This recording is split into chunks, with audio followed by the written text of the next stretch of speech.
Saya sebutkan namanya. Ya,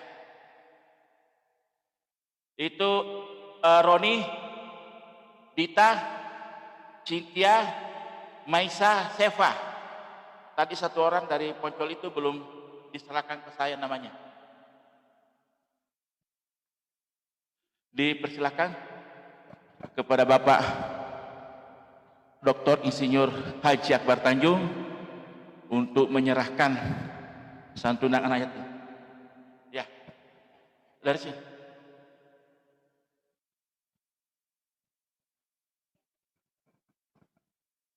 Ada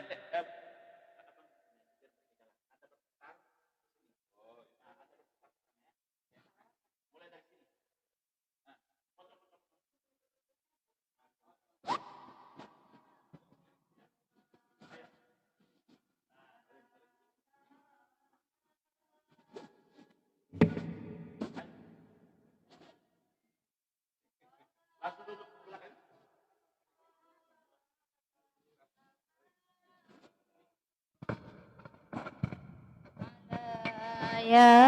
Yasin Hamimillah Salatullah Salamullah Ala Taha Rasulillah Salatullah Salamullah Ala Yasin Habibillah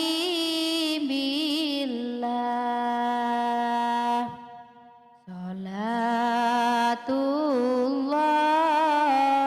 Salamullah Ala Taha Rasulillah Salatullah. Ya, dilanjutkan dengan sholat taraweh dipimpin oleh Rifki Ananda. Ya, dipersilakan. Ya, silakan berbaris rapi.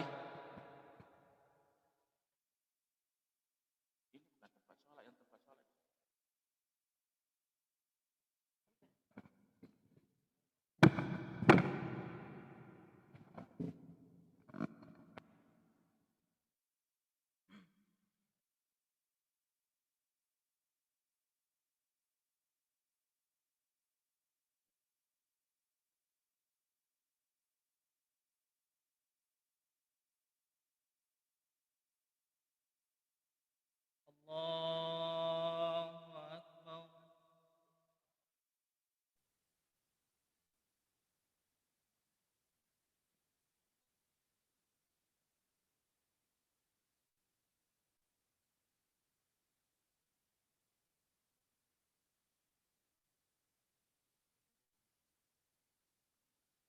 Bismillahirrahmanirrahim. Alhamdulillahi Rabbil Alamin Ar-Rahmanir Rahim Maliki Yawmiddin Iyyaka na'budu wa iyyaka nasta'in Ihdinas siratal mustaqim Siratal ladzina an'amta 'alaihim ghairil maghdubi 'alaihim waladdallin Amin.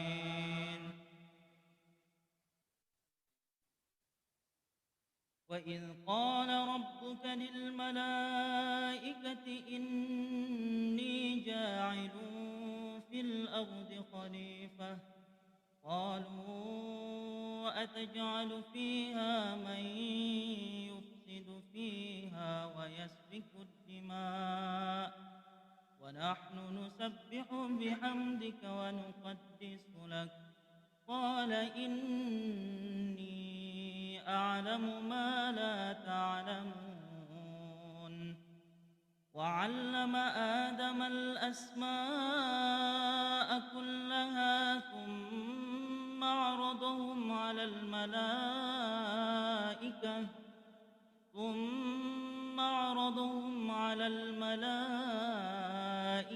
فقال أنبئوني بأسماء هؤلاء إن كنتم صادقين. الله أكبر.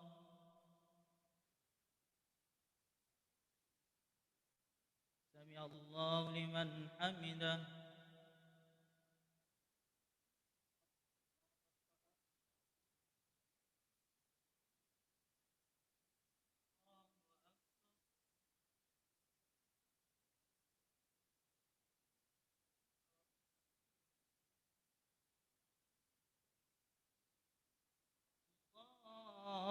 الله أكبر.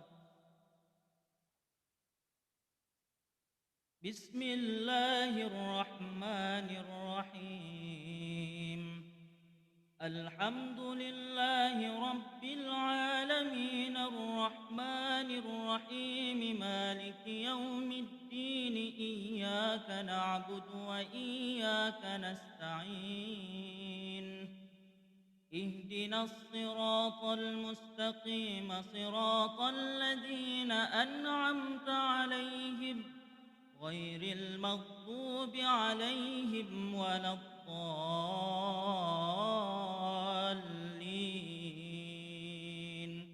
آمين. قالوا سبحانك لا علم لنا إلا ما علمتنا إنك أنت العليم الحكيم. قال يا آدم أنبئهم بأسمائهم فلما أنبأهم بأسمائهم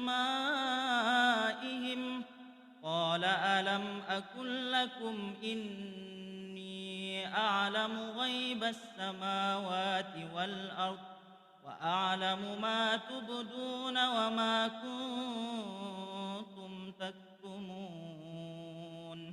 الله أكبر. سمع الله لمن حمده.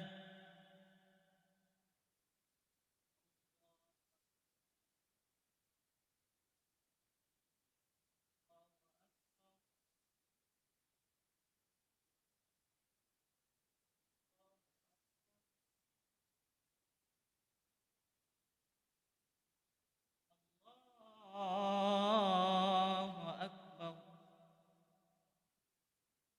بسم الله الرحمن الرحيم. الحمد لله رب العالمين الرحمن الرحيم مالك يوم الدين إياك نعبد وإياك نستعين.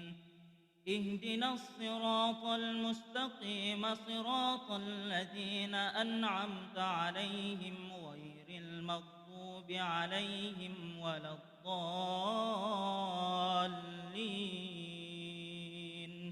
آمين. وإذ قلنا للملائكة اسجدوا لآدم فسجدوا إلا إبليس أبى واستكبر وكان من الكافرين.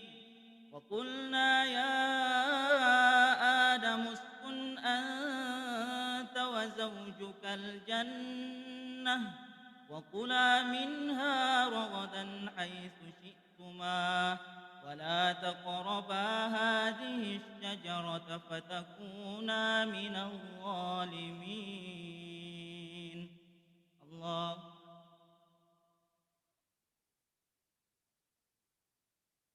سمع الله لمن حمده.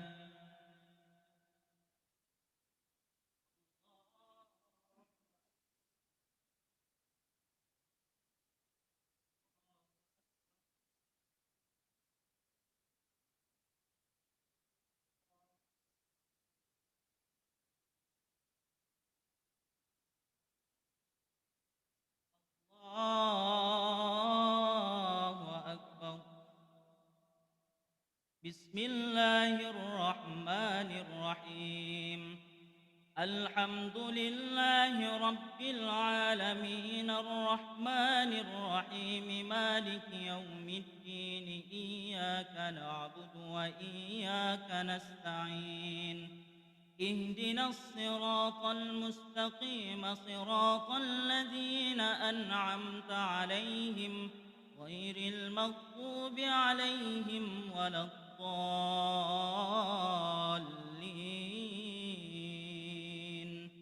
آمين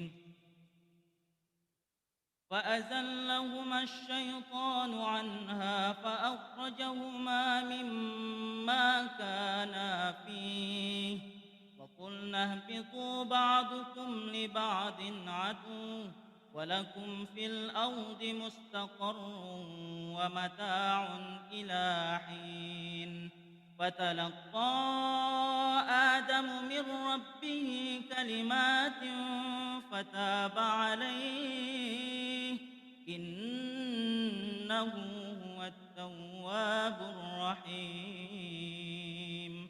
الله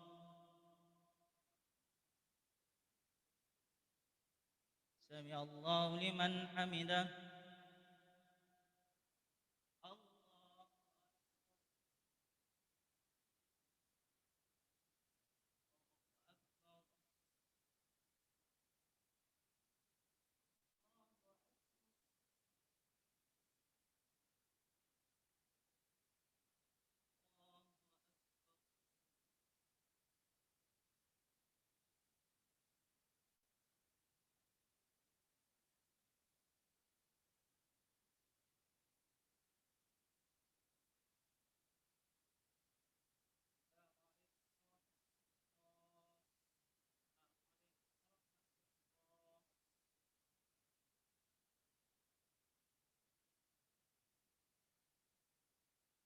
Setelah kita melaksanakan sholat tarawih bersama, kita akan melanjutkan ceramah tarawih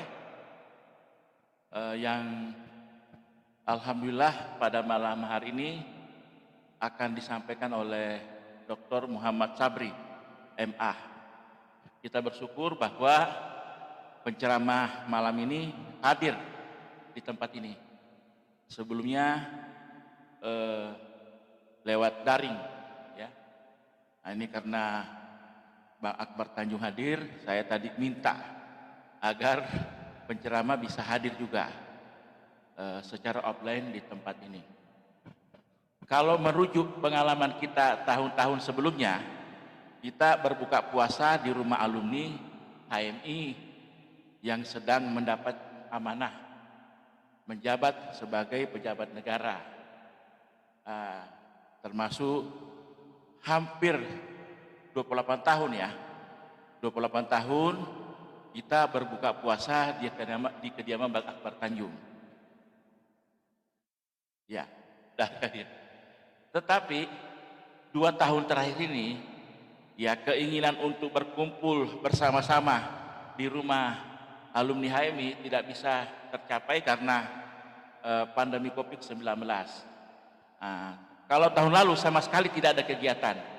Alhamdulillah tahun ini kita mencoba membuat kegiatan meskipun terbatas itu di gedung Kahmi Center, tapi kita siarkan secara Zoom sehingga teman-teman dari berbagai daerah bisa mengikuti kegiatan ceramah tarawih ini di Kahmi Center ini. Sekadar informasi bahwa Dr. Muhammad Sabri ini menjabat Direktur Pengkajian Materi BPIP. Kita doakan mudah-mudahan beliau bisa segera mendapat promosi jabatan untuk menjadi eselon 1. Saat ini sedang ada lelang jabatan untuk sekretaris utama BPIP. Ya, mudah-mudahan beliau bisa duduk di sana. Kalau beliau bisa sekretaris utama BPIP, maka ya bisa teman-teman kami diakomodasi. Karena sekretaris utama BPIP ini merupakan jabatan bergengsi, jantung dari organisasi BPIP ini. Hadirin yang berbahagia, ya memang kita harus memulai jam 20 karena di undangan kita jam 20. Insya Allah nanti moderator kita ini akan dibawakan oleh Mas Babai Parijwajidi. Mas Babai Parijwajidi adalah tokoh muda alumni HMI, saat ini sedang menjabat direktur, salah satu direktur Bank DKI. Nah, kita berharap juga Kang Babai ini bisa mendapat promosi jabatan di level nasional.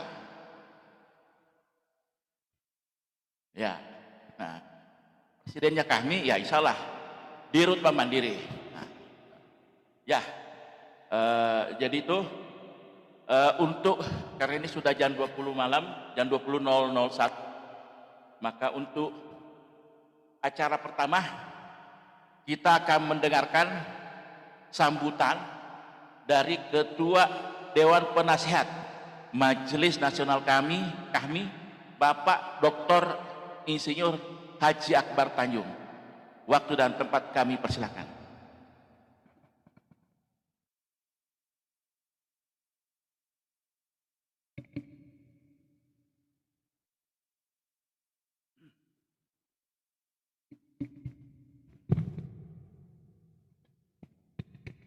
Bismillahirrahmanirrahim.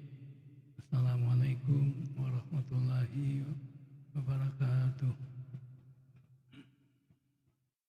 Alhamdulillah rabbil alamin, wassalatu wassalamu ala asrofil anbiya'i wal mursalin sayyidina Muhammadin wa ala alihi wa ashabihi ajmain, amma ba'du. Yang terhormat Saudara Koordinator Presidium Majelis Nasional kami dan para anggota Presidium kami, para anggota senior kami yang saya hormati, dan adik-adik dan juga adik-adik HMI yang ada dalam pertemuan kita ini. Alhamdulillah, kita panjatkan kepada Allah SWT atas izin dan perkenannya, atas ridhonya, kita semuanya bisa hadir dalam acara berbuka puasa. Sebagian dari kita kemudian dilanjutkan soal maghrib, kemudian soal isya dan tarawih. Satu kegiatan yang tentu saja akan lebih meningkatkan keimanan kita dan insya Allah sekaligus ketakwaan kita kepada Allah Subhanahu wa Ta'ala, dan sekaligus memperlihatkan bahwa keluarga besar kita, khususnya yang berhimpun dalam wadah kami, walaupun tidak mengurangi daripada perhatian kita atau kewajiban kita dalam melaksanakan protokol kesehatan terkait dengan COVID-19, tetap kita melaksanakan berbuka puasa, sholat maghrib, sholat isya dan sholat tarawih sebagaimana yang kita lakukan pada malam hari ini.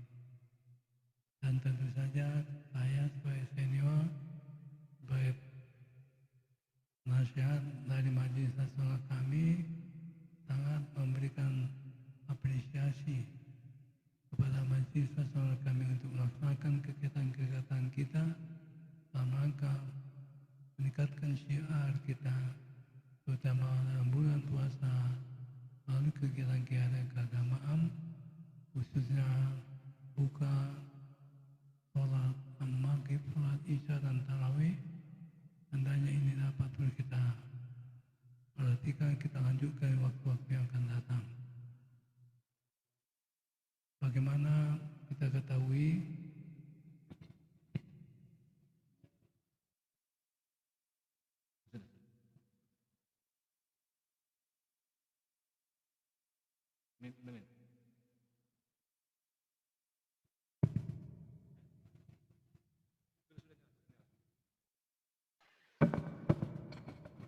saudara-saudara sekalian yang saya hormati, alhamdulillah malam ini kita melaksanakan kegiatan dalam kaitan dengan kegiatan-kegiatan kita untuk menyemarakkan syiar agama kita Islam, terutama dalam rangka bulan puasa Ramadan 1442 Hijriah, dengan kegiatan-kegiatan yang telah kita ikuti dalam 1-2 hari yang terakhir ini.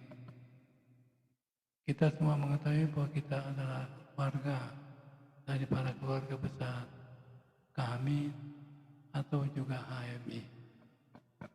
Kami dan HMI, kami tidak adalah merupakan kelanjutan daripada organisasi kita HMI. Kalau tidak dari sisi atau dari perspektif tujuan organisasi HMI, tidak lain adalah yaitu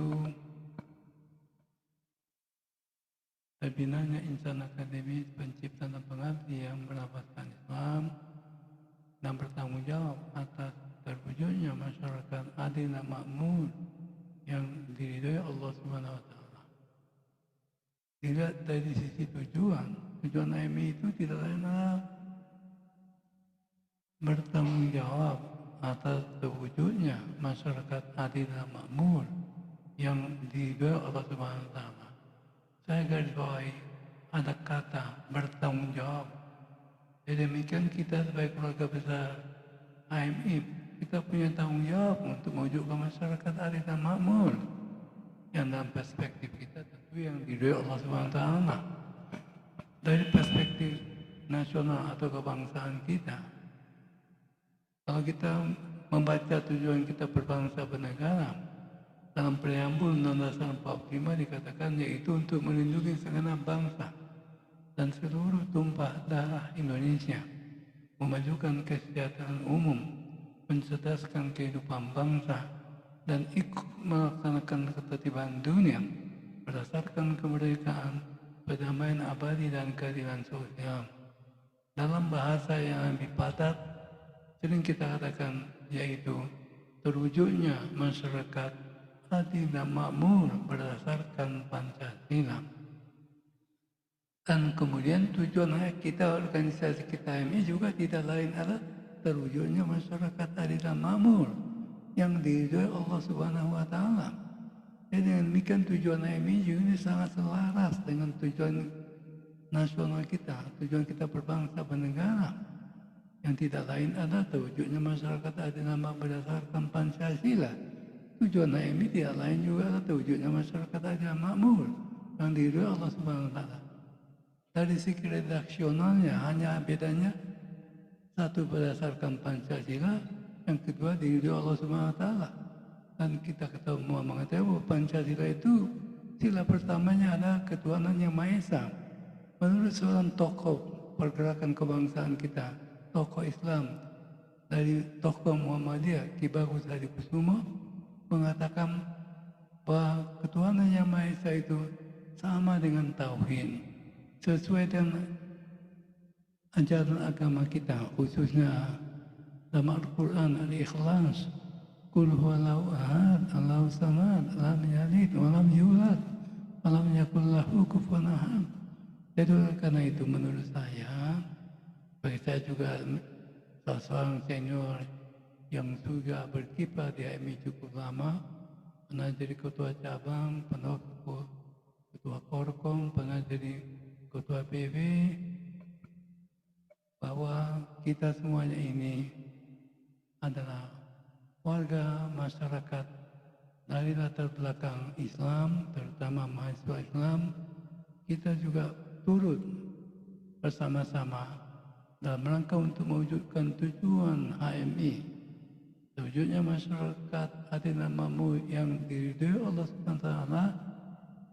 Selaras dengan itu atau sejalan dengan itu, kita sekaligus juga mewujudkan tujuan kita, tujuan nasional kita yang tidak lain adalah terwujudnya masyarakat adil dan makmur berdasarkan Pancasila. Ini saya perlu sampaikan untuk kita semua, terutama warga keluarga besar kita HMI dan termasuk juga tentu rekan-rekan dari kami, bagaimana kita tuh memperlihatkan komitmen keislaman daripada organisasi kita tidak berkurang sedikit pun dengan komitmen keindonesiaan kita. Komitmen keislaman dan keindonesiaan itu terpadu secara utuh antara kader-kader organisasi kita, himpunan mahasiswa Islam, dan juga tentu sekaligus alumni kita, Korps Alumni Himpunan Mahasiswa Islam. Itu beberapa pandangan yang perlu saya sampaikan dalam pertemuan kita pada malam hari ini. Harapkan tentu ini semua akan menyemarakkan rasa kebersamaan kita, dan sekaligus kita juga semakin terpanggil untuk turut mengambil bagian dan mewujudkan tujuan nasional kita, sekaligus juga dalam rangka untuk mewujudkan tujuan organisasi kita, khususnya tujuan HMI. Jika itu yang saya pantas atau yang saya anggap patut untuk saya sampaikan dalam pertemuan kita malam hari ini. Saya ucapkan juga terima kasih kepada kami untuk melanjutkan pertemuan-pertemuan seperti ini, walaupun mungkin agak beda modelnya dibandingkan dengan pada waktu-waktu yang lalu. Pada waktu yang lalu selalu di rumah-rumah para alumni kita, terutama alumni yang menduduki jabatan-jabatan dalam pemerintahan atau kenegaraan. Tapi dengan adanya acara kita di sini, sedikit pun tidak mengurangi dari apa yang sudah pernah kita lakukan pada masa-masa yang lalu. Bahkan pada hari ini kita melakukan pertemuan kita di kantor resmi dari organisasi kita, keluarga besar HMI, terutama Korps Alumni Himpunan Mahasiswa Islam kami. Ucapkan terima kasih kepada Majelis Nasional kami yang melakukan pertemuan ini, dan insya Allah pertemuan ini akan terus kita lanjutkan, bahkan kita tingkatkan di waktu-waktu yang akan datang. Ya, cukup sekian, terima kasih. Wabillahi taufiq wal hidayah. Lakin usah sampai. Wassalamualaikum warahmatullahi wabarakatuh.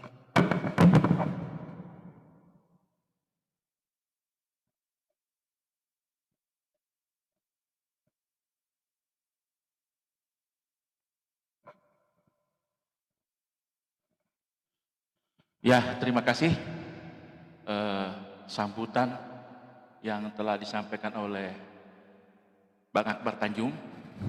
Selamat datang Sekjen kami, Bang Manimbang Karyadi.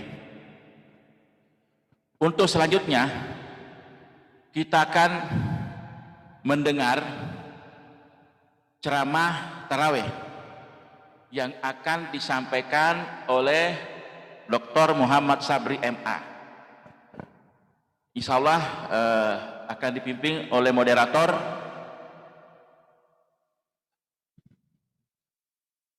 Dr. Muhammad Sabri MA adalah Direktur Pengkajian Materi.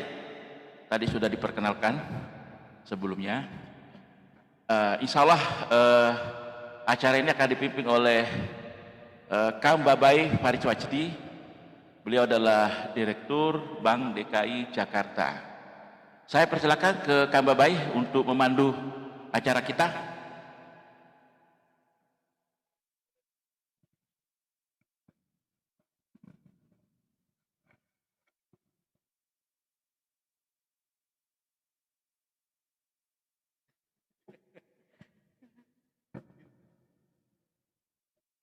Assalamualaikum warahmatullahi wabarakatuh. Alhamdulillahirrahmanirrahim. Wassalatu wassalamu ala asrofil anbiya'i wal mursalin wa ala alihi wa sahbihi ajmain. Yang kami hormati Bang Akbar, yang kami hormati Pak Viva Yoga Mulyadi, Bang Manimbang, pembicara kita sekarang Bapak Dr. Muhammad Sabri MA, dan para senior kami di KAHMI dan adik-adik di HMI di seluruh Indonesia. Alhamdulillah Pak Dr. Muhammad Sabri sudah ada di tempat kita, dan juga ada adik-adik dari beberapa tempat ini ya. Mudah-mudahan nanti adik-adik kalau mahasiswa ikut masuk HMI seperti kami. Biar seperti jadi Bang Akbar, seperti Pak Dr. Muhammad Sabri dan lain-lain. Diskusi hari ini topiknya cukup berat, tapi biasanya Pak Muhammad Sabri menyampaikannya dengan banyak lucunya juga. Saya kangen sekali. Ya. Terakhir kita ketemu dengan Pak Muhammad Sabri di rumah Pak Gubernur ya 2 tahun lalu. Beliau menyampaikan materi tentang filsafat sama dengan pada hari ini. Dan saya jujur saja waktu awal puasa ini, wah kapan kita ada tarawih lagi seperti dulu dan mendengarkan ceramah dari senior kita Pak Muhammad Sabri. Ternyata kata Pak Andi Jolong supaya saya jadi moderatornya, oh nyambung sekali ini katanya. Jadi niat saya langsung diijabah gitu ya. Alhamdulillah, jadi alhamdulillah bisa ketemu. Topiknya hari ini menguak ya, transendensi puasa. Ini agak sulit nih diucapkan ya. Perspektif filsafat diri sangat menarik buat kita semua dan buat adik-adik HMI di seluruh Indonesia. Mungkin untuk tidak memperpanjang ini supaya tepat kita mendengarkan ceramah beliau. Insya Allah banyak hal yang bisa kita dapatkan dari ceramah beliau ini. Kepada Pak Dr. Muhammad Sabri kami persilakan. Beliau ini adalah Direktur Pengkajian Materi BPIP. Insya Allah beliau sangat kaya pengalaman dan ilmu mengenai filsafat diri dan tentang puasa ini. Mungkin kami persilahkan Pak Muhammad Sabri untuk menyampaikan materinya.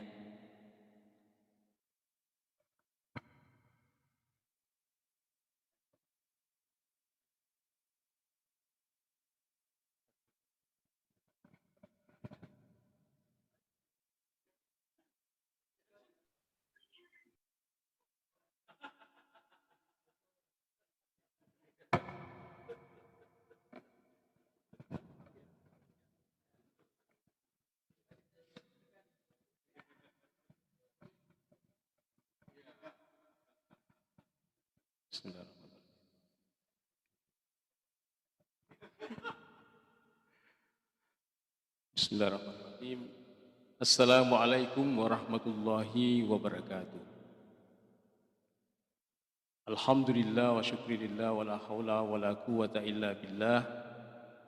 Wassalatu wassalamu ala asyrafil anbiya'i wal mursalin Sayyidina Muhammadin wa ala alihi wa ashabihi ajma'in, amma ba'd. Syukur alhamdulillah pada malam ini di kantor Kahmi Center diselenggarakan pengajian Ramadan yang juga alhamdulillah dihadiri oleh kakanda kita bersama Abang Dr. Insinyur Haji Akbar Tanjung selaku Ketua Dewan Penasihat MN Kahmi. Juga hadir Kopres Bang Viva Yoga Muladi, Bang Sekjen, Bang Manimbang Karyadi dan pengurus jajaran MN Kahmi, serta saudara-saudara yang juga ikut serta secara daring di seluruh tanah air. Malam hari ini saya diberi topik yang juga pengakuan Bang Bobai tadi memang sangat berat ya, tentang mencoba menguak. Menguak ini dalam bahasa yang lebih soft itu adalah menemukan kembali.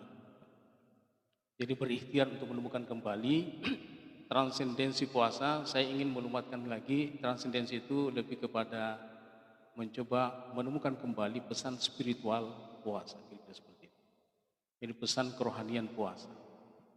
Karena transendensi ini istilah filsafat yang sebenarnya berakar dalam tradisi Al-Quran, itu identik dengan kata mi'raj. Dan mi'raj itu sesuatu yang sangat lazim kita kenal bersama, sebuah peristiwa spiritual tentang pendakian kerohanian. Itu sebabnya mi'raj, misalnya di dalam surah Al-Ma'arij ayat 3 ditegaskan oleh Allah, minallahi dzil ma'arij. Minallahi dzil ma'arij yang secara harfiah artinya yang berasal usul dari Allah itulah yang mengalami mi'raj. Jadi yang tidak berasal usul dari Allah itu tidak akan pernah mengalami mi'raj. Nah ini menarik. Yang mana berasal usul dari Allah secara kategoris, secara filosofis, dan mana yang tidak masuk asal usul dari Allah. Ini menarik. Karena itulah Bapak-bapak, Ibu-ibu dan saudara-saudara yang kami muliakan, dua diksi yang harus menjadi pintu masuk kita permenungan malam ini adalah pertama transendensi puasa dan yang kedua adalah filsafat diri. Transendensi itu seperti saya katakan tadi mi'raj. Sementara filsafat diri kita akan coba telusuri bagaimana pesan-pesan Qur'ani tentang hakikat diri. Filosofi diri, menggali hakikat diri. Ternyata kita memiliki banyak informasi yang sangat luar biasa dalam tradisi Quran. Dengan kata lain, ini juga pintu masuk kita bagaimana filosofi Qur'ani mengonstruksi kemungkinan-kemungkinan membangun filsafat diri dalam bangunan epistemologi. Karena itulah Bapak-bapak sekalian, pertama-tama yang kami ingin eksplorasi lebih jauh, pertama apa itu mi'raj, apa itu transendensi. Ada sebuah hadis yang menyatakan bahwa as-salatu mi'rajul mu'minin. Media salat itulah mi'rajnya kaum mukminin. Hanya memang kita harus lihat dalam perspektif malam hari ini, mukmin itu apa? Sejauh ini kita melihat dan hampir semua tafsir ketika mencoba memberikan penafsiran terkait dengan kata-kata mukmin dengan berbagai derivasinya, mukminin, mukminat, alladzina yu'minun dan seterusnya, itu cenderung meletakkan mukmin yang bersifat eksternal, yaitu manusia mukmin yang ada di Jawa, manusia mukmin yang ada di Eropa, mukmin Amerika dan seterusnya. Sehingga pengetahuan kita tentang mukmin adalah satu entitas, satu komunitas, satu masyarakat dan seterusnya. Padahal pesan Al-Quran ini sebenarnya mukmin dalam kategori ini lebih kepada aspek spiritual. Mengapa? Karena sholat itu adalah merupakan dimensi spiritual. Sementara sholat media mi'rajnya mukmin. Bagaimana mungkin sholat sebagai suatu media spiritual, lantas yang mi'raj itu non-spirit? Kalau kita menunjuk mukmin dalam kategori sosial, mukmin itu adalah komunitas, entitas, sosial, bangsa, negara, maka kita sudah mulai mengalami kemacetan filosofis yang paling parah. Karena itu perlu kita rekonstruksi kembali bahwa mukmin sebenarnya semua kata-kata mukmin dalam Al-Quran itu menunjuk kepada aspek yang bersifat spiritual, termasuk perintah puasa ini. Ya ayyuhalladzina amanu kutiba alaikumusiyam kama kutiba alal ladzina min qablikum la'allakum tattaqun. Kalau demikian, apa itu mukmin? Karena mukmin ini yang mi'raj. As-salatu mi'rajul mukminin. Salat itu media transendensinya mukmin. Kalau begitu apa itu mukmin? Dalam hampir semua tafsir-tafsir metafisik, tafsir-tafsir Isyari, misalnya Risalatul Qusyairiyah, salah satu tafsir mistik, mengandaikan bahwa yang disebut mukmin itu tak lain dan tak bukan adalah ar-ruh. Jadi sebenarnya setiap narasi-narasi Al-Quran yang menyapa kaum muslimin atau tepatnya kaum mukminin alladzina amanu dan seterusnya, itu adalah seolah-olah menurut Qusyairiyah adalah menyapa wahai ruh.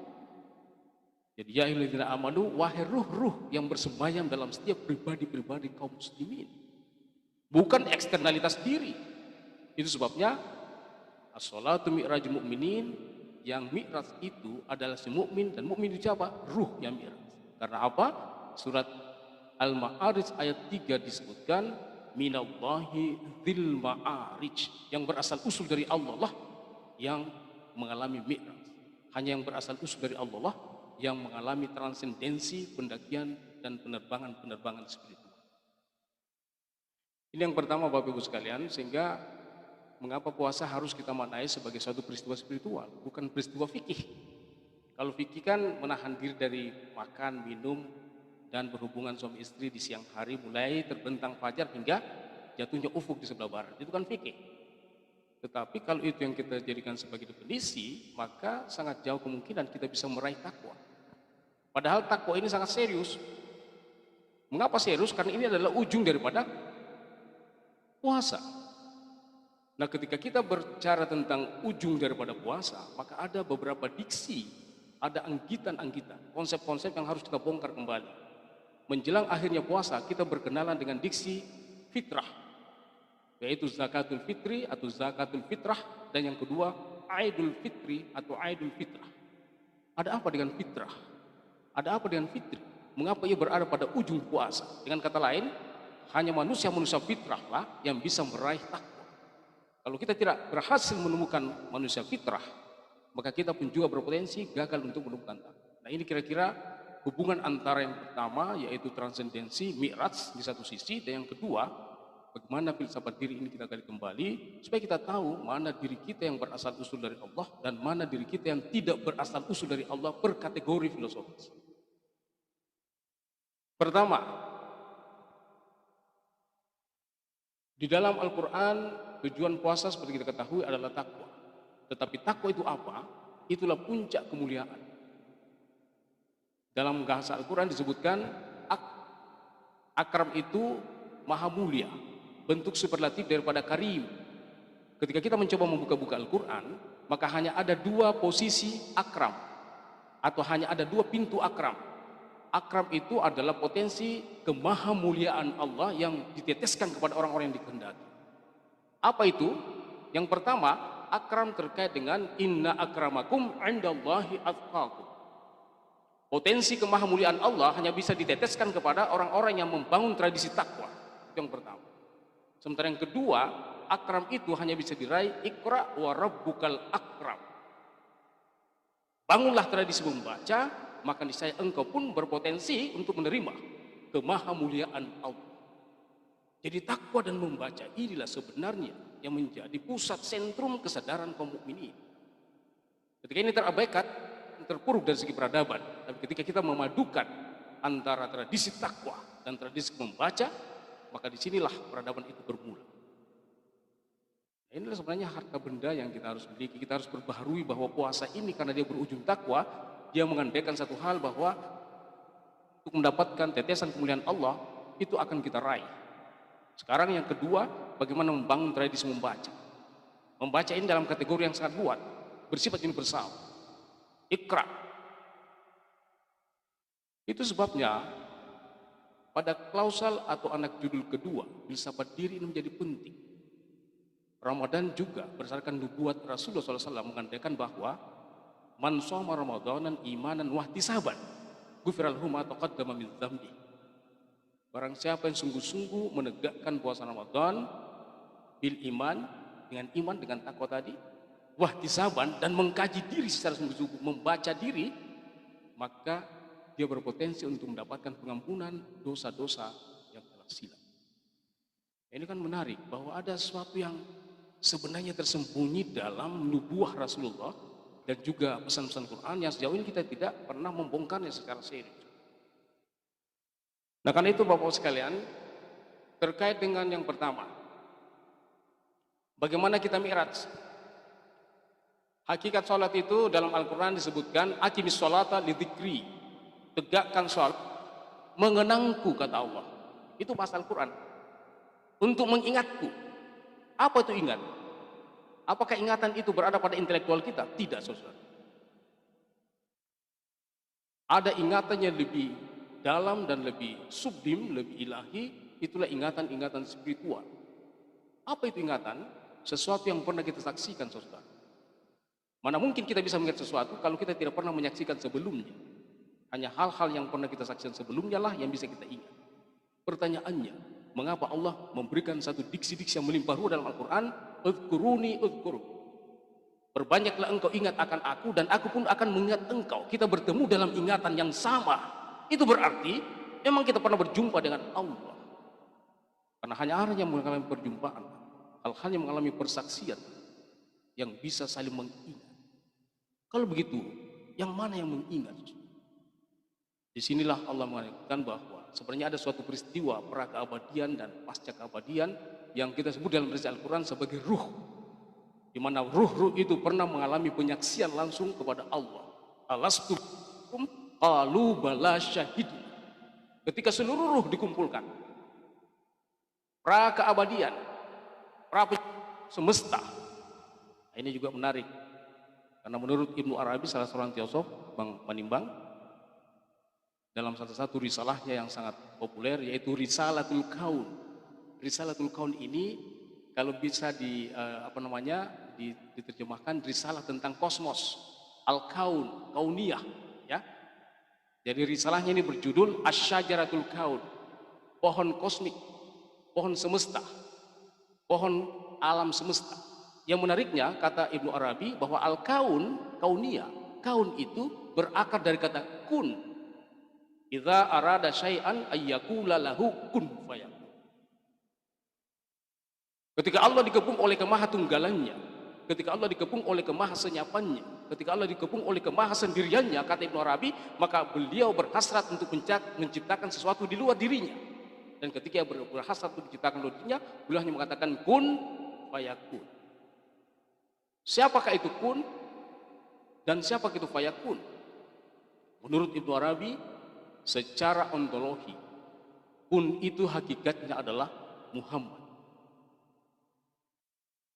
Sementara fayakun adalah seluruh semesta, seluruh realitas. Apakah itu realitas malakut, realitas jabarut, realitas jin, realitas semesta raya, termasuk realitas ruh. Makanya Kiai Haji Mustafa Bisri mengatakan, Muhammad, engkau adalah kunku dan aku adalah fayakun. Muhammad adalah kun, seluruh realitas di luar Allah, itulah fayakun, kun fayakun. Itu sebabnya Nabi dalam sebuah sabdanya mengatakan, ana nurillahi wal mu'minuna minni. Aku ini adalah manifestasi cahaya Allah yang melimpah ruah. Dan dalam bahasa Al-Quran disebut Sirajan munira, yaitu cahaya benderang tak terpermanai. Itulah Muhammad. Ana nurillahi, aku inilah manifestasi cahaya Allah. Wal mu'minuna minni, dan mukmin itu adalah tetesan cahaya. Lantas siapa itu mukmin? Kembali kepada pemahaman awal bahwa mukmin itu bukan eksternal, tapi mukmin itu ruh itu sendiri. Kenapa mukmin itu ruh? Karena dalam surat Al-Hijr ayat 29 dinyatakan asal usul ruh itu berasal usul dari Allah. Wa idza sawaitu wa nafakhtu fi ruhi, kata Allah. Ketika aku telah menciptakan manusia secara sempurna, lalu kutiupkan ruhku kepada setiap pribadi. Karena Allah menggunakan diksi ruhi, ruhku, itu sebabnya ruh adalah sesuatu yang bersifat ilahi. Makanya ruh itu juga disebut mukmin. Di mana alasannya? Di surah yang biasa sangat lazim kita dengar dan saya bacakan tadi pada salat Isya berjamaah, disebutkan bahwa al-mu'min salah satu sifat Allah. Al-mu'minul muhaiminul azizul jabbarul mutakabbir, itu adalah sifat-sifat Allah. Al-mu'min, apa itu mu'min? Yaitu yang maha mempercayai dan memberikan kepercayaan. Al-mu'min salah satu, kalau dikategorikan dia mim besar. Ketika Allah menyatakan wa nafakhtu fihi min ruhi, lalu kutiupkan ruhku, sebagian ruhku kepada setiap pribadi, maka disinilah mengalami penetesan cahaya dari mim besar yaitu mukmin Allah kepada mim kecil yaitu mukmin setiap pribadi. Di titik inilah Bapak Ibu sekalian, kata-kata mukmin dalam bentuknya yang paling beragam dalam Al-Quran itu menunjuk kepada ruh. Ya ayyuhalladzina amanu, wahai ruh. Innallaha wa malaikatahu yusholluna 'alan nabi, ya ayyuhalladzina amanu shallu 'alaihi wa sallimu taslima. Sesungguhnya Allah dan para malaikatnya memberikan mandatori kepada Muhammad sebagai wasilah, penghubung. Ya ayyuhalladzina amanu, wahai mukmin, shallu, kamu juga harus berkomitmen menjadikan Muhammad sebagai wasilah. Jadi mukmin itu ruh, saudara. Bukan eksternal. Ini dulu yang kita harus rekonstruksi ulang. Kalau ini kita pahami, maka kita akan bisa bertemu mengapa ujung dari puasa itu adalah takwa, puncak yang paling termulia, akram. Karena yang disapa itu adalah mukmin. Apa yang harus dilakukan? Mi'raj, transendensi terus menerus. Minallahi dzil ma'arif. Karena dia berasal dari Allah, itu sebabnya hanya dia yang bisa mengalami transendensi, mengalami mi'raj secara berkeseterusan. Karena itulah Bapak Ibu sekalian, kata-kata mukmin ini adalah salah satu pembuka kita untuk merekonstruksi kembali pemahaman keberagaman kita bahwa mukmin itu adalah sumber dari inspirasi daripada kehidupan kita. Ini yang pertama. Yang kedua Bapak Ibu sekalian, poin yang tidak kalah pentingnya adalah bahwa Al-Quran meminta kita untuk rendah hati, untuk menemukan hakikat diri kita. Maka rendah hatilah, belajarlah kepada semesta, karena semesta adalah saudara kembar kita. Kita bersaudara secara kosmos. Salah satu yang ditunjuk misalnya dalam kitab-kitab filsafat mistik, khususnya filsafat Quran, itu surah At-Tin. Kami pernah mendiskusikan dengan Bang Manimba. Ketika surah At-Tin ini dibacakan oleh Rasulullah kepada para sahabat, auzubillahi minasyaitonirrajim, wat-tin waz-zaitun wa turi sinin wa hadzal baladil amin laqad khalaqnal insana fi ahsani taqwim. Ada apa dengan surah At-Tin? Salah seorang sahabat, Abu Dzar Al-Ghifari, mantan preman. Ya, beliau ini mantan preman padang pasir. Setiap pedagang yang lewat dihadang oleh beliau. Dan begitu beliau masuk Islam, beliau yang paling tekun, tidak mau pulang ke rumahnya, dia tinggal di masjid, dan dialah ini sebagai ahlus sufah, akar daripada tradisi sufisme di kemudian hari. Abu Dzar Al-Ghifari salah seorang pentolannya. Sebagai mantan preman, dia miskin ilmu tapi kaya hakikat. Salah satu pertanyaan beliau kepada Rasulullah, "Ya Rasulullah, ada apa hikmah di balik surah At-Tin? Mengapa Allah bersumpah 4 kali kepada alam, lalu disusul bersumpah kepada manusia?" Wat-tin, pohon tin, ini yang pertama, alam, pohon. Az-zaitun, buah zaitun, juga alam. Waturi sinin, bukit Sinai, juga alam. Wa hadzal baladil amin, negeri yang penuh dengan kedamaian, yaitu Makkatul Mukarramah, juga alam. Dan setelah itu disusul dengan laqad khalaqnal insana fi ahsani taqwim, sungguh kami telah mencipta manusia dalam sebaik-baik cipta. Setelah 4 kali alam, tiba-tiba masuk manusia. Ada apa? Pertama, Rasulullah menjawab sebuah hadis yang diriwayatkan oleh Imam Ahmad bin Hanbal. Beliau mengatakan bahwa hadis ini ketika beliau bertanya, itu Abu Dzar, Rasulullah mengatakan bahwa sejatinya 4 alam ini adalah merupakan simbolisme metafora untuk 4 tradisi kenabian. Yang pertama, At-Tin, surah At-Tin itu dinisbahkan kepada Nabi Zulkifli alaihissalam, yaitu pohon tempat di mana Zulkifli mengalami pencerahan, proses tahanus, yaitu pendalaman spiritual, dan beliau diangkat sebagai Rasulullah di bawah pohon tin itu. Yang menarik ini Bapak Ibu sekalian, dalam studi-studi kami pernah menelusuri, kata Zulkifl ini adalah sebuah nama yang non-Arabic. Dia adalah sebuah istilah nama Arab. Jadi ya bernama Zul Al-Kifl. Zul Al-Kifl ini nama kampung, saudara. Ini merupakan satu jejak-jejak tradisi kerohanian bahwa orang-orang yang mengambil nama kampungnya itu barang itu mempunyai jejak-jejak spiritual. Misalnya Syekh Nawawi Al-Bantani itu dari Banten, Syekh Nuruddin Ar-Raniri dari Narin, Syekh Yusuf Al-Makassari itu dari Makassar. Tapi tidak semua orang bisa mengambil dengan semena-mena nama kampungnya, karena itu adalah jejak-jejak spiritual. Jangan mentang-mentang Andi Faisal Colong Al-Bugisi, belum tentu. Karena dia dituntut mempunyai kekayaan rohani. Al-Bimah, Al-Falimbani. Nah ini rupanya Zul Al-Kifl, Zul dari Al-Kifl. Nah Al-Kifl inilah kata-kata yang non-Arabik, ditelusuri.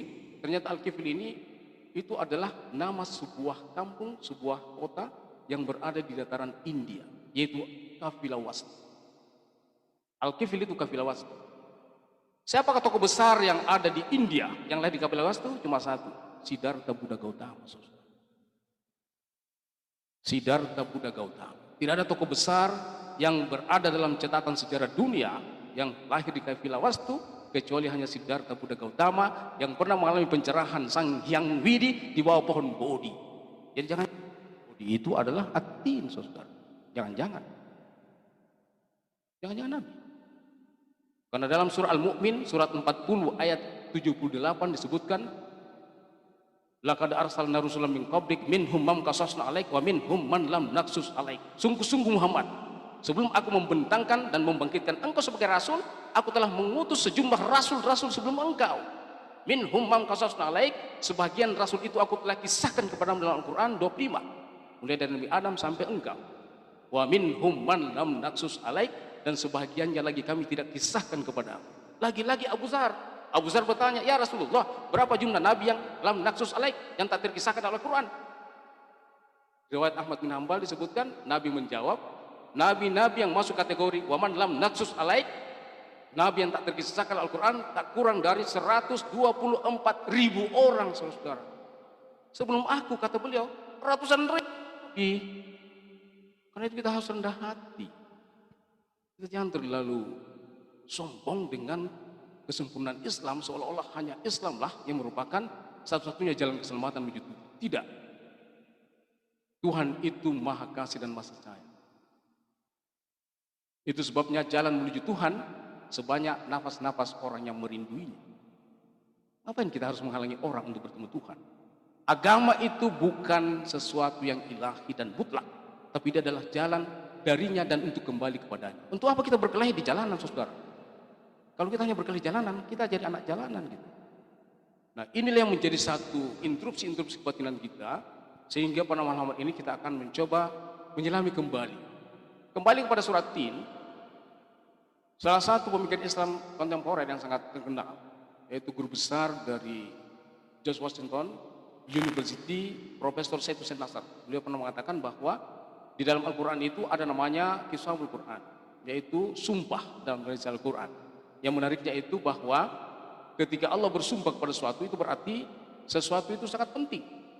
Ada penekanan, ada aksentuasi. Ketika Al-Quran surat Tin kepada alam 4 kali, kemudian disusul dengan manusia, beliau mengatakan ada yang disebut dengan persaudaraan secara alam. Ada hubungan nasab. Jadi hubungan kekeluargaan antara ayat-ayat sebelumnya dan ayat sesudahnya. Berarti antara alam semesta dan manusia memiliki persaudaraan. Salah satu jejak persaudaraan kita dengan dia adalah bahwa seluruh itu mengalami keterpanggilan kembali ke asal usulnya. Apa yang disebut dengan keterpanggilan itu diwakili oleh tradisi tawaf. Tawaf itu adalah satu bentuk melingkar dan berputar mengelilingi Ka'bah dengan cara counterclockwise, yaitu menghantam arah jarum jam. Ka'bah di sisi kiri kita berputar 7 kali, itu artinya counterclockwise. Kita seolah-olah menghantam arah jarum jam. Kalau jarum jam berputar ke kanan, tawaf berputar ke kiri, saudara. Apa maknanya itu? Kata Nasr, tawaf mengandaikan suatu isyarat bahwa kita memutar jarum jam kembali ke belakang. Memutar jarum jam kembali ke belakang itu artinya kita akan mencoba untuk menelusuri titik berangkat kita. Dan titik berangkat kita itu juga merupakan titik pulang kita. Itulah hikmah dan hakikat inna lillahi wa inna ilaihi raji'un. Kita berangkat dari Allah dan kembali kepada Allah. Dan cara kembali yang paling sukses adalah memutar jarum jam ke belakang. Mundur ke belakang itu adalah cara untuk menemukan kembali di titik mana kita berangkat. Saudara-saudara, kalau Anda bertanya tadi, Saudara Sabri, Anda berangkat di titik mana tadi sebelum Anda bicara? Saya tidak akan bisa memahami dan saya mungkin tidak ingat lagi. Tetapi ketika diputar, ya, rekaman ini diputar ke belakang, oh ternyata saya di sini. Jadi hanya mundur ke belakanglah mekanisme yang paling cepat untuk menemukan titik berangkat seseorang. Makanya Allah menyatakan irji'i, kembalilah. Irji'i ila rabbika radiyatan mardiyah, ya ayyatuhan nafsul mutmainnah, wahai jiwa yang tercerahkan, irji'i, kembalilah. Apa itu kembali? Menemukan titik berangkatmu. Pikir radiyatan mardiyah dengan cara reda. Jadi orang-orang kembali adalah orang-orang yang sukses menemukan kembali titik berangkat. Sekarang yang kedua, titik akhir. Siapa diri kita? Hanya orang-orang yang tahu titik berangkat dan titik pulangnya lah yang bisa mengetahui hakikat dirinya. Hanya orang-orang yang berinna lillahi wa inna ilaihi raji'un lah yang bisa mengenali titik dirinya dan hakikat dirinya. Fitri sebagai sesuatu yang sangat dekat dengan tradisi puasa adalah berbicara tentang hakikat diri. Salah satu filsafat diri yang bisa dikembangkan dalam tradisi Al-Quran, surat At-Tariq ayat 1 hingga 7. A'udzubillahi minasyaitonirrajim. Bismillahirrahmanirrahim. Was-sama'i wat-tariq wa ma adraka mat-tariqun najmu tsaqib. In kullu nafsin lamma 'alaiha hafiz. Fal yanzur insanu mimma khuliqa mimma indafiq yakhruju min bainis sulbi wat tara'ib. Surat At-Tariq 1 hingga 7 memberikan suatu penegasan bahwa setiap pribadi, Bang Akbar, Bang Manimbang, Bang Yoga, Bang Faisal Jolong dan saya dan kita semua ini memiliki 2 asal usul, saudara. Hanya orang-orang yang tahu asal usulnya lah yang bisa sukses untuk pulang. Dengan kata lain, ketika gagal untuk mengenali kembali dari titik mana asal usul kita, maka kita berpotensi untuk tersesat kembali. Asal usul yang pertama, in kullu nafsin lamma 'alaiha hafiz. Di dalam diri setiap pribadi ada hafiz, kata Allah. Apa itu hafiz? Itulah mukmin. Apa itu hafiz? Itulah ruh. Apa itu hafiz? Itulah minallahi dzil ma'arij. Itulah yang berasal usul dari Allah. Karena wa nafakhtu fihi. Dia kutiupkan. Soalnya karena dia adalah sesuatu yang ditiupkan langsung oleh Allah, itu sebabnya dia berasal usul dari Allah. Karena dia berasal usul dari Allah, dialah si mukmin. Dialah barang kepercayaan Allah satu-satunya dalam diri pribadi kita. Allah tidak akan mempercayai intelektualitas kita. Allah tidak akan mempercayai seluruh indera kita. Ditolak semua. Satu-satunya barang kepercayaan dia adalah si mukmin yang dihembuskan Allah ke dalam diri kita. Dia yang tidak pernah berbohong, saudara. Dia yang tidak pernah bernegosiasi dengan kita untuk kejahatan. Dia yang bahkan menginterupsi kita. Salah itu sabri, salah itu yoga, salah itu menimbang. Itulah interupsi kebatinan. Itulah si mukmin. Itu yang memberontak. Dan itulah barang kepercayaan Tuhan satu-satunya. Dari mana asal usulnya? Dari Allah. Karena dia berasal usul dari Allah. Dalam tradisi filsafat Islam disebut al-aslu, al-usul, asli dalam bahasa Indonesia. Itulah diri kita yang asli. Jadi di balik Bang Yoga ini ada yoga yang asli. Itulah ruh, itulah mukmin. Di luar itu tidak asli. Dalam bahasa canggihnya tidak otentik. Jadi yang otentik itu adalah ruh, itulah mukmin. In kullu nafsin lamma 'alaiha hafiz, ketahuilah bahwa di dalam diri setiap pribadi ada ruh, ada mukmin, ada barang kepercayaan Tuhan, ada sesuatu yang tidak bisa tidak selalu menginterupsi kita, selalu menegur kita, selalu memprotes kita ketika kita mencoba untuk membelot dari pesan-pesan ilahi dan coba membelot dari pesan-pesan kenabian. Itulah mukmin, itulah asal usul kita, dan itulah diri kita yang asli, itulah yang fitri. Puasa ini sebenarnya harus berkelahi dengan tradisi-tradisi yang telah mengepung kita hampir 11 bulan. Kita lawan itu, kita kembalikan kepada fitrahnya bahwa ada diriku yang sejauh ini terlempar keluar, diriku yang terlontar hal-hal yang bersifat eksternal. Sejauh ini aku kenal adalah diriku yang bersifat eksternal, diriku sebagai sekjen kami, diriku sebagai ketua dewan pembina, dewan penasihat kami, diriku sebagai kopres MN kami. Itu adalah pribadi terlontar keluar. Diriku sebagai direktur BPP, pribadi yang terlontar keluar. Padahal itu adalah pribadi-pribadi yang palsu, yang tidak otentik. Karena itulah Bapak-Bapak dan Saudara sekalian, hikmah puasa ini adalah merupakan satu media. Setiap orang diberikan pendadaran. Ini dulu pendadaran gitu. Atau dalam bahasa teknis Islam, Ramadan atau pembakaran. Jadi kita dibakar secara spiritual. Saya sering kan ketika logam mulia yang disebut dengan emas itu bercampur baur dengan logam-logam palsu, maka hanya satu metodenya, yaitu melakukan proses pembakaran sampai titik didih tertentu sehingga ia terurai dan dia terpisah mana logam mulia dan mana logam palsu. Ramadan adalah satu media untuk membakar kita secara spiritual, supaya kita tahu mana diriku yang ilahi, yang usuli, yang mukmin itu, dan mana diriku yang tidak asli. Itu sebabnya sebelum kita berakhir, maka kita diberikan beban syar'i, tapi itu sangat simbolik spiritual, yaitu zakatul fitri. Zakatul fitri itu artinya satu bentuk negosiasi kepada Tuhan bahwa aku sukses mengenali kembali diriku yang fitrah, yang asli, yang mukmin, yang betul-betul otentik. Dan orang-orang yang menemukan diri otentiknya inilah yang untuk mengikuti keesokan harinya 1 Syawal, hari raya Idul Fitri, artinya merayakan karena setiap pribadi telah menemukan dirinya yang asli, dirinya yang otentik, dirinya yang fitri. Demikianlah kira-kira Bapak-Bapak Ibu sekalian yang kami muliakan. Mudah-mudahan permenungan kita malam hari ini kan bekas-bekas yang bisa menyebut keimanan kita, yang akan melakukan proses transenden darus Al-Quran melalui kajian-kajian, melalui salat malam, melalui silaturahmi dan sebagainya, dan kita akan mengenali bahwa diriku yang asli dikepung oleh simulakrum, satu jejak-jejak tanda yang bersifat eksternal, itu kita kita mengenali kembali diri kita yang asli, yang otentik, dan itu yang. Terima kasih. Billahi taufiq wal hidayah. Wassalamualaikum warahmatullahi wabarakatuh.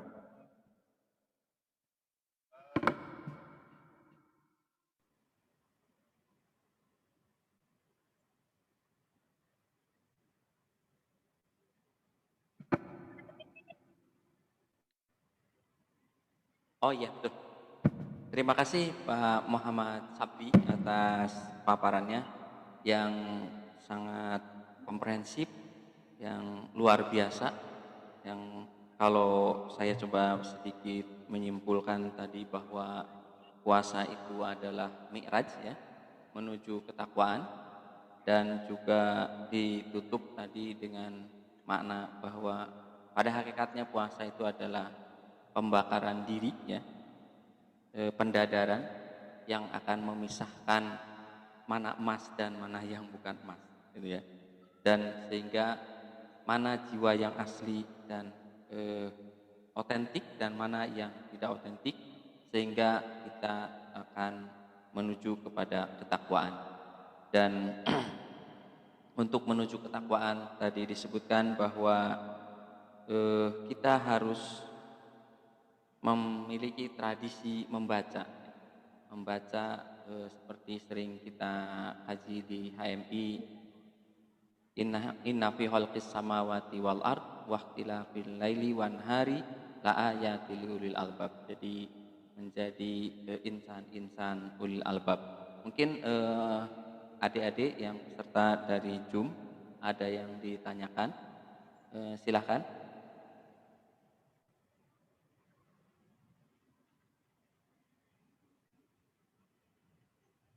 Di Zoom atau mungkin ada itunya lewat chatting pertanyaannya. Saya boleh? Ya, silahkan.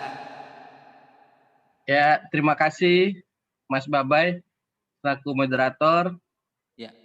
Saya Desmi Indrajaya, alumni HMI yang sehari-hari bekerja di Angkasa Pura di salah satu BUMN. Angkasa Pura 1. Ya. Betul Mas Babai. Ya. Menarik sekali dari apa yang disampaikan oleh Kakanda penceramah tadi. Memang dalam perspektif atau filsafat diri ini kita seringkali mempelajari keagamaan kita, namun hanya dalam sebatas konteks seremonial mungkin ya. Tidak sampai menuju ke perspektif kejiwaan. Nah, ini mungkin Kakanda penceramah Muhammad Sabri nanti bisa menjelaskan kepada kami selaku hamba saya ini, selaku yang masih dalam taraf belajar untuk meningkatkan menuju mi'raj ketakwaan tadi, sebagaimana disampaikan oleh moderator Mas Babai. Nah, bagaimana kiat-kiat kita agar tradisi keagamaan ataupun seremonial keagamaan yang sering kita jalani ini betul-betul dapat menjadikan perspektif kejiwaan kita, dapat meningkatkan menuju mi'raj ketakwaan kepada Allah Subhanahu wa taala. Karena terus terang saja, karena penceramah dalam keseharian kita seringkali menemukan hal-hal yang di luar mungkin di luar nalar kita atau di luar yang tidak kita duga begitu ya. Baik dalam dinamika keseharian perusahaan maupun juga dalam berbagai mengambil kebijakan-kebijakan keputusan di perusahaan BUMN misalnya. Nah, ini kami mohon nasihat dan saran dari Kakanda penceramah agar betul-betul nilai-nilai tradisi keagamaan ini bisa betul-betul menjadikan kita memiliki pegangan dalam perspektif filsafat kejiwaan tadi. Kami pikir itu pertanyaan dari kami, Mas Babai. Terima kasih. Billahi taufik wa hidayah. Wassalamualaikum warahmatullahi wabarakatuh. Waalaikumsalam warahmatullahi wabarakatuh. Mungkin Kanda kita kumpulin dulu 3 pertanyaan ya. Ya nanti dijawab sekaligus. Oke, terima kasih Pak Desmi. Mungkin ada lagi yang lainnya? Dari chat. Iya ya.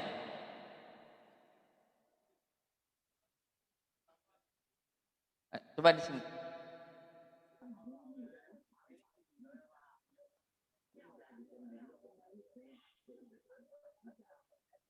Ya, hikmah sesungguhnya di balik kegiatan mudik ya. Ya. Dari Pak Didin ya. Ya. Ada satu lagi mungkin yang ada di forum ini. Yang ada di ruangan maksudnya. Oh, ada di sana semua.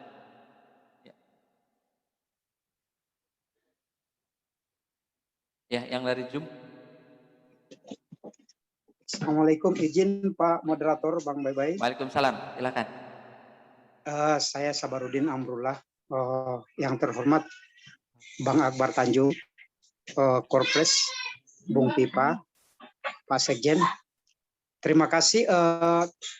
Kami sangat tertarik tadi ulasan narasumber Pak Sobri. Saya tahun 90 di Makassar sama-sama LK3, Bung Sobri. Saya mengenang. Yang saya garis bawahi tadi itu bahwa salat itu adalah mi'raj bagi kaum muslimin. Nah, ada ayat di surat Al-Baqarah, Quran surat 2 ayat 153, bahwa jadikanlah salat dan sabar sebagai penolongmu. Nah, dalam konteks ini mohon izin Bung Sobri, bagaimana kita secara pribadi dan dalam konteks sosial bisa merekatkan suatu kekuatan salat ini menjadi sebagai penolong kita, baik sebagai pribadi maupun sebagai kaum muslim dimanapun kita berada. Saya kira di situ mohon izin sekaligus mohon maaf kalau ada yang kurang pas. Billahi taufiq wal hidayah. Assalamualaikum warahmatullahi wabarakatuh. Waalaikumsalam warahmatullahi wabarakatuh. Satu lagi. Oh iya, oke.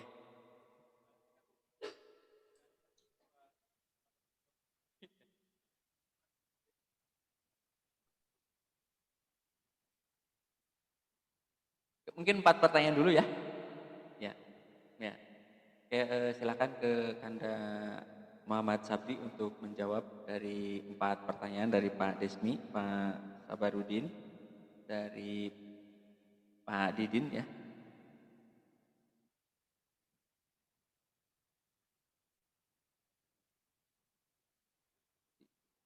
Di sini aja, di sini. Ya, di atas. Ya. Lebih mantap. Ini soalnya mimbar calon putri. Terima kasih Kang Babai dan kawan-kawan sama alumni yang saya cintai. Pertama dari Kang Indra Jaya ya. Memang agama tidak cukup hanya sebatas ritual. Tapi memang kita dituntut untuk menangkap makna spiritualnya. Makanya dalam tradisi Islam dikenal ada syariah, kemudian ada hakikah, kemudian tarikah dan juga ma'rifah. Ini salah satu media suluk, satu proses pendakian spiritual, bahwa kita tidak berhenti pada aspek-aspek yang bersifat ritual semata. Tapi ada hal-hal yang beyond of the text, yang melampaui teks, yang sebenarnya itu menyangkut masalah aspek batini dan spiritual. Misalnya tentang takwa. Dalam Al-Quran pada surat Al-Baqarah yang paling awal, karena kita juga akan memburu kualitas ini sebagai orang yang mempunyai potensi mendapat limpahan kemuliaan Tuhan. Dzalikal kitabul la raiba fihi huddal lil muttaqin. Informasi dalam Al-Quran ini semestinya menjadi penuntun dari seluruh orang-orang yang bertakwa. Bagaimana karakter orang bertakwa? Yang pertama, alladzina yu'minuna bil ghaib, yaitu yang yakin pada hal-hal yang bersifat spiritual, yang maha gaib, yang misterium, yang tidak bisa dinalar secara intelektual. Itu yang pertama. Tapi itu tidak cukup. Tidak cukup hanya bermodalkan iman yang hanya diasupi dengan keyakinan-keyakinan hal-hal yang bersifat misteri dan gaib. Tapi ia harus disusul dengan wa yuqimunas shalah. Dia harus dimanifestasikan dengan melakukan ritual, dan salat adalah puncak tertinggi dari ritual Islam. Makanya tidak cukup dengan iman, tapi harus disusul dengan wa yuqimunas shalah. Harus ada ritual. Tapi itu juga tidak cukup. Dia juga harus disusul dengan wa mimma razaqnahum yunfikun. Dia harus menginfakkan sebagian rezeki yang telah kuanugerahkan kepadanya. Itu bersifat sosial. Jadi kalau kita ingin membuat satu skema, sebenarnya salah satu karakteristik orang-orang bertakwa yang kita buru dalam konteks puasa ini, pertama dia percaya pada hal yang bersifat spiritual, yaitu Allah yang Maha Gaib. Tapi tidak cukup dengan itu, dia harus disusul dengan ritual. Itu sebabnya tidak cukup orang mengatakan, sudahlah, saya sudah yakin kepada Allah, tidak mesti aku harus sholat. Tidak, harus meneladani panutan utama kita, yaitu Rasulullah SAW. Beliau juga adalah yang paling puncak dari segi spiritual, tetapi beliau juga meneladangkan ritual-ritual sholat. Karena itu harus disusun dengan ritual sholat. Dan tidak cukup dengan itu aja, di samping spiritual, ritual juga ada aspek sosial, yaitu mempunyai pemihakan pada masalah-masalah kemanusiaan, memberikan infak, memberikan sedekah, memberikan zakat pada orang-orang yang berhak. Ini kira-kira yang menjadi anatomi dari struktur keimanan seorang mukmin untuk meraih kualitas takwa. Yang kedua dari Kang Diding di Jawa Barat, mudik. Mudik ini sebuah istilah teknis di Nusantara yang hari ini dilarang gitu ya. Larangan ini sangat membuat galau secara sosial dan nasional. Tetapi alumni HMI tidak perlu galau, karena ada makna spiritual mudik, saudara. Mudik adalah sebuah diksi Nusantara yang berbicara tentang udik. Udik itu adalah suatu medan yang paling terdalam daripada kampung pedalaman kita. Dan udik itu bukan hanya aspek place, bukan hanya aspek materi objektif, tapi dia juga menyangkut space, dia ruang-ruang sadar. Orang-orang yang berangkat dari kampungnya dan pengalaman yang paling dalam dari kampung adalah udik, dia selalu terpanggil untuk mudik, karena panggilan hakikat untuk kerinduan pulang ke kampung itu selalu memanggil-manggil, menggedor-gedor jiwa kita. Dan itu adalah sesuatu yang insaniah, alamiah, natural. Itu sebabnya mudik sangat dekat dengan kata lebaran. Dalam tradisi Idul Fitri, kata lebaran juga ini berakar dari kata lebar, yaitu melebarkan ukhuwah, melebarkan relasi-relasi antara kita dan orang lain. Jadi lebaran sebenarnya adalah melakukan satu langkah di mana setiap orang dia harus mampu untuk out of the box. Dia harus keluar dari kota-kota yang selama ini mengungkungnya. Ketika kita terkungkung oleh kota-kota profesionalitas yang kita pilih, ketika kita lebaran, kita runtuhkan semua itu. Tidak ada urusan dengan direktur, tidak ada urusan dengan menteri, tidak ada urusan dengan presiden. Ketika lebaran dan dia mudik, dia bersilaturahmi, dia luruhkan itu. Itulah lebaran. Jadi kota-kota yang selalu ingin mengungkung dia lompati, dan itu yang disebut dengan lebaran. Out of the box. Itu secara kultural. Tapi secara spiritual, mudik itu sebenarnya kembali pulang. Inilah hakikat raja'a yang telah kami kemukakan tadi. Al-Quran berbicara tentang pulang. Dan hampir semua tradisi spiritualisme agama-agama ketika ia ingin membicarakan tentang hakikat kerohanian, dia berangkat pada sebuah tema yang disebut dengan pulang. Mudik secara spiritual adalah pulang yang paling inti. Jadi memperbaharui pemahaman tentang kata pulang, mudik secara spiritual itu lebih penting daripada melakukan perjalanan mudik pulang secara fisikly, yang memang hari ini dilarang karena ada pandemi dan sebagainya. Tetapi kita tidak perlu galau, karena ada mudik yang lebih inti, yaitu mudik secara spiritual. Pulang secara spiritual itulah irja'i ila rabbika radiyatan mardiyah. Kita harus pulang secara spiritual, karena hanya orang-orang yang mengetahui asal usulnya lah, yaitu asal usul kita yang ilahi, bukan hanya asal usul kampung yang bersifat fisikly di sana, tapi ada kampung alastu birabbikum, kampung asal usul, kampung yang paling primordial, itulah yang memanggil-manggil, itulah mudik yang sebenarnya. Karena itu mudik jangan terhalau, jangan tersendat hanya karena sebuah larangan, karena kita alternatif satu di antaranya adalah mudik secara spiritual, yaitu mudik ke alastu birabbikum qalu bala syahid innalillahi wa inna ilaihi raji'un. Dan sahabat saya Sabarudin Amrullah ini memang sesangkatan tahun, kalau nggak salah tahun 89 kami LK3 bersama, dan Bang Akbar juga sempat memberi materi, Cak Nur, Bang Ridwan Saidi, 3 ketua umum yang hadir waktu itu. Kami menikmatinya, dan itu untuk pertama kalinya LK3 diselenggarakan oleh Batko sepengetahuan saya. Sebelumnya PBHMI, tapi itu pertama kalinya tahun 89 itu LK3 dan Batko Intim diberi kesempatan untuk itu. Dan kita bersyukur bahwa ada 3 ketua umum, mantan ketua umum PB hadir bersama, tidak bersama maksudnya, hadir pada acara kami di Makassar. Saudara Sabarudin, Mi'raj itu proses transcendensi. Wasta'inu bis-sabri was-salah. Itu surah Al-Baqarah ayat 153. Hendaklah engkau menuntaskan persoalan-persoalan yang mengungkungmu dengan sabar dan salat. Apa itu sabar? Apa itu salat? Mengapa ini menjadi penting sekali, saudara? Kalau kita terjemahkan dalam bahasa Indonesia, kita akan mengalami kemacetan. Tapi sabar itu sebenarnya, saudara-saudara, puncak dari sabar dan salat itu hanya satu, yaitu Muhammad. Makanya orang-orang yang sabar, puncak tertinggi orang sabar itu Muhammad. Puncak orang yang sabar dalam melakukan salat itu Muhammad. Apa artinya? kalau engkau meneladani Muhammad, baik dalam aspek sabarnya maupun aspek sholatnya, maka engkau akan sukses untuk keluar dari kepungan-kepungan persoalan apapun yang Anda hadapi dalam hidup. Itulah hakikatnya. Jadi bukan sabar yang kita rumuskan sendiri, bukan sholat yang kita rumuskan sendiri, tapi rumusan sholat dan sabar dinisbatkan kepada Rasulullah Muhammad SAW sebagai satu teladan moral, teladan spiritual. Dengan cara seperti itulah kita bisa mengurai dan menghalau seluruh persoalan-persoalan dalam kehidupan kita. Kemudian kemungkinan Zulkifli adalah Siddhartha Buddha Gautama, memang ada pembenaran antropologisnya.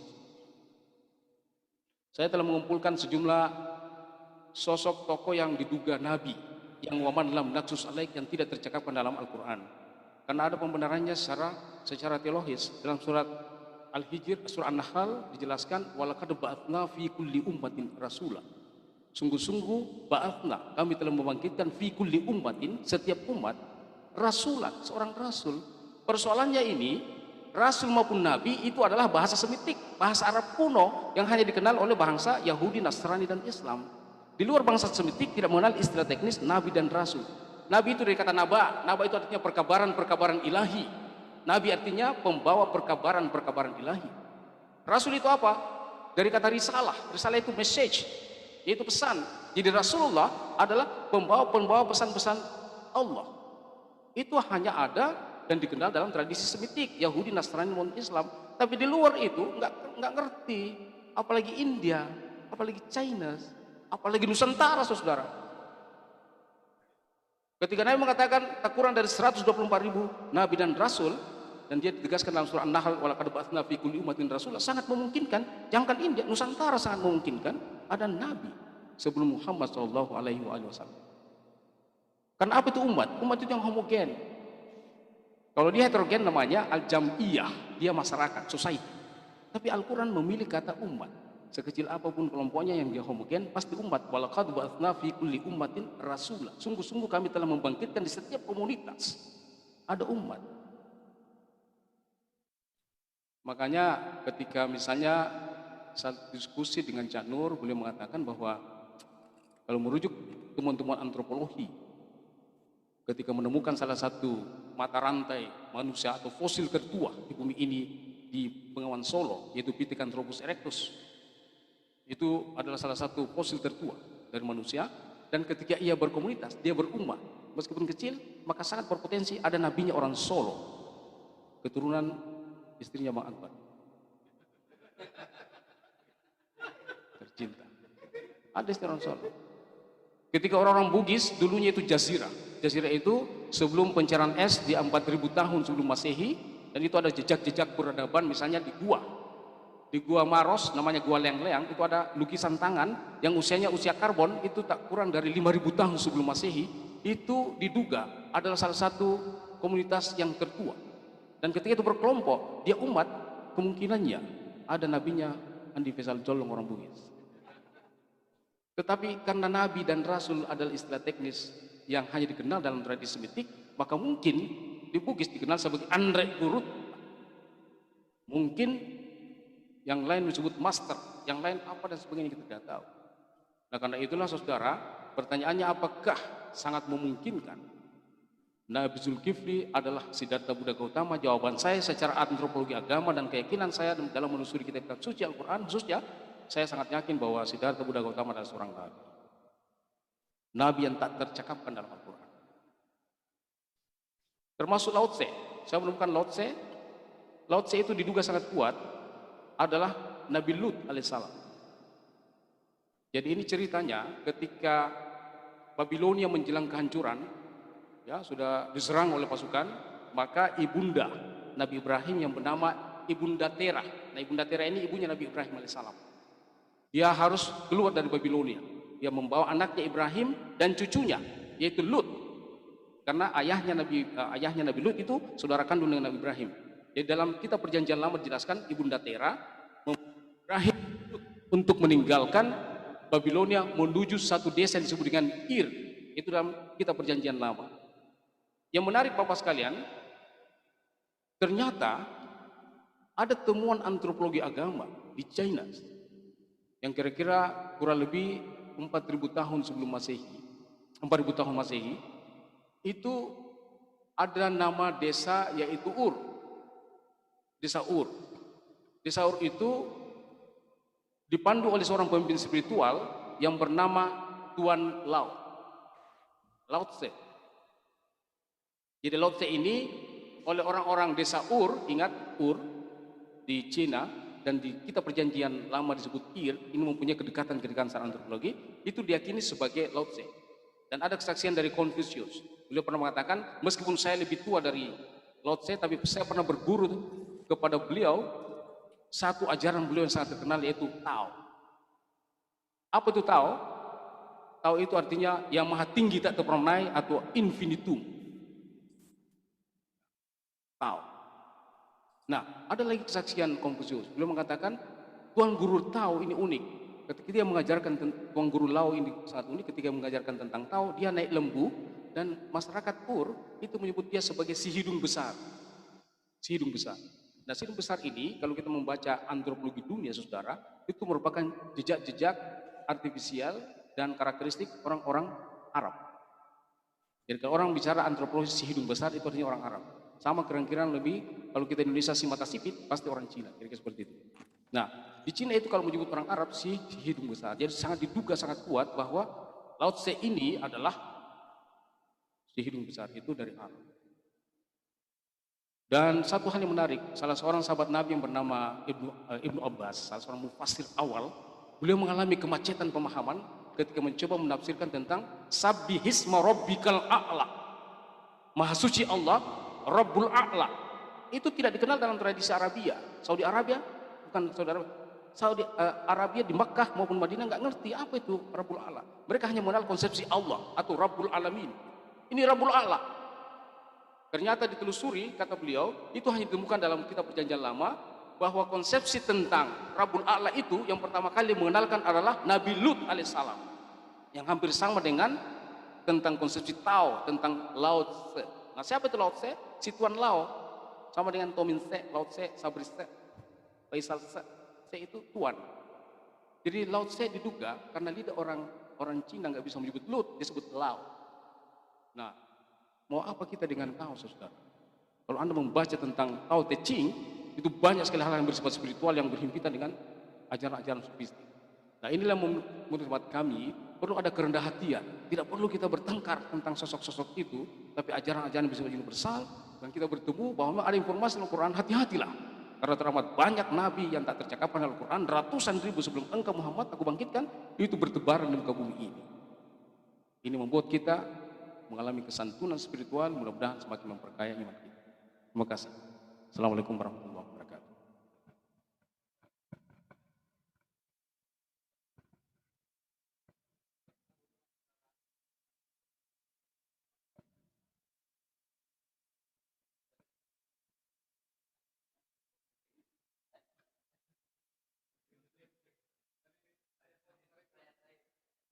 Ini pertanyaan jebakan ala Kadir Hayami.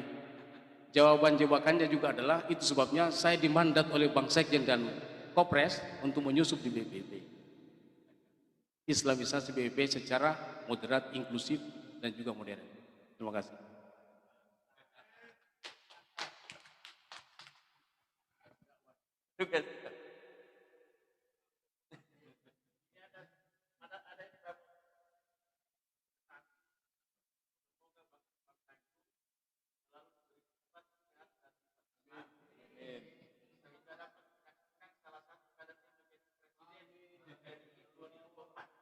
Amin.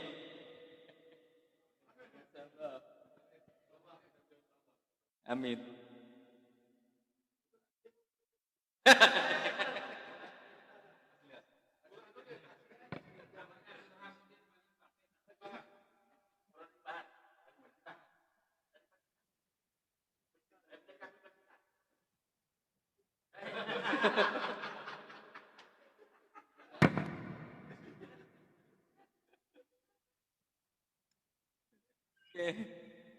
Ya.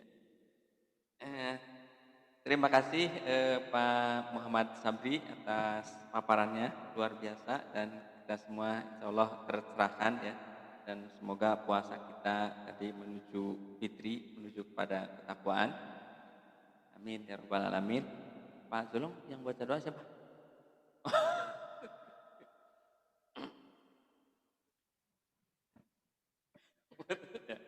Mari Bapak Ibu semuanya kita berdoa, semoga pada hari ini kita diberikan oleh Allah Subhanahu wa taala keselamatan dan juga di hari-hari yang akan datang. Bismillahirrahmanirrahim. Alhamdulillahirabbil alamin. Wa bihi nasta'inu ala umuri dunya waddin. Alhamdulillahirabbil alamin. Bismillahirrahmanirrahim. Al-Fatihah.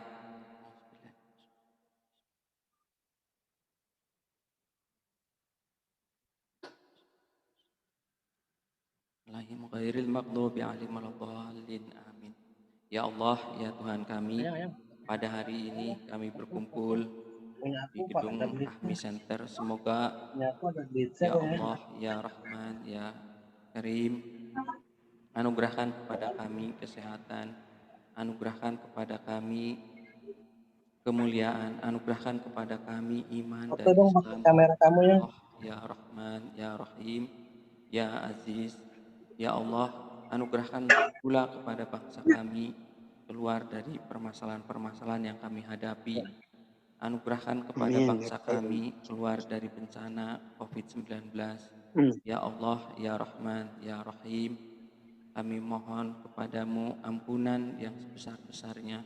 Ya Allah, ya Rahman, ya Rahim, anugerahkanlah kepada bangsa kami kemakmuran, anugerahkanlah kepada bangsa kami keselamatan, anugerahkanlah kepada bangsa kami solusi-solusi yang bisa menyebabkan kami menjadi negara yang maju.